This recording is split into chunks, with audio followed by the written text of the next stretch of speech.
Hi, here's a tutorial on how to use Rubistar to create a rubric for grading. First, you go to the address rubistar.4teachers.org, and that will take you to this website. You're going to create an account, and I have an account, so I logged in. Once you log in, it'll show your initial and your last name and your zip code, and basically this is the page that you'll see. It's going to be broken down into multiple subject areas once you've signed up, and you can do it that way, or you could also type in a keyword for it to search. But anyway, let's go ahead and check it out. So if I wanted to look at, we could look at a subject area, but for instance, I think a lot of us use multimedia or an oral project or a product. I mean, we could use any of these. So let's say a lot of the kids would use digital storytelling.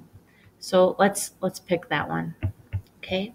If I were to come down, we would name this project. And so let's just do this a sample. Okay. Demonstration rubric, and we'll just leave it as temporary. So it gives you the option of permanent or temporary.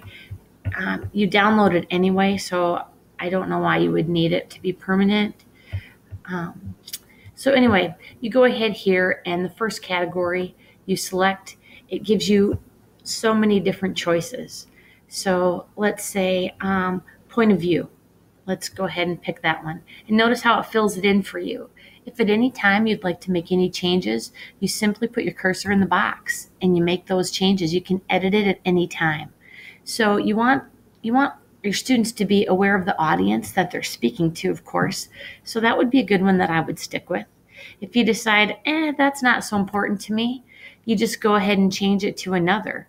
So maybe you want the duration of presentation. That's always something that students, I've got some that their presentations last 30 seconds, whether it's assigned to be a minute long or 2 minutes long. I've got some that might only go 30 seconds. They're not comfortable speaking in front of a group. So 4 minutes, that's long. So maybe not for some people, no offense, but for me, that's a long bugger. So I might go in there and I might hit that down to 2 personally. So then I might change this bugger down to 3, not to 3, sorry, to 1. And for this one, I might change to 45 seconds and then 5 minutes. Whoops. So we'll change that down. And for this one, I might change to 30 seconds. Gracious.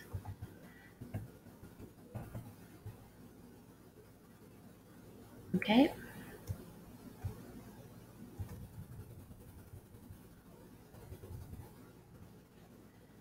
Okay. Anyway, so you can go ahead and do that.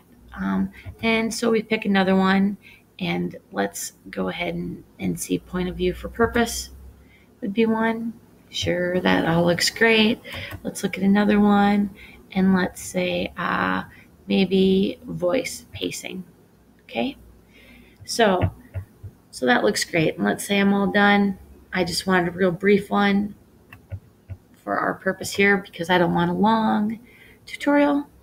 Okay, your rubric is not yet saved. Okay, so gone ahead and it kind of, notice how it got rid of all of our empty boxes. So that's great.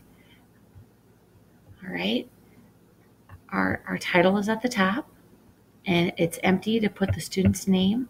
So we've made our rubric and everything's great. And now we're left with the choices. Do we want to print or download or make it available online?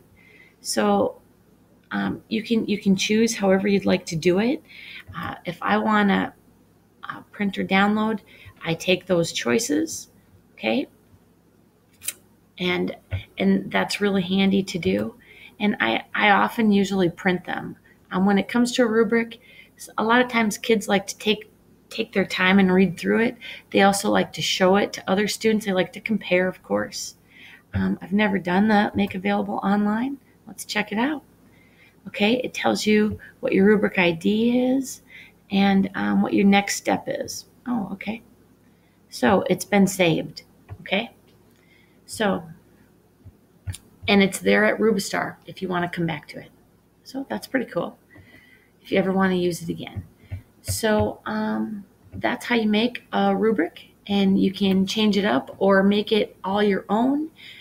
That's one thing I didn't talk about, but the boxes could be all of your own creation.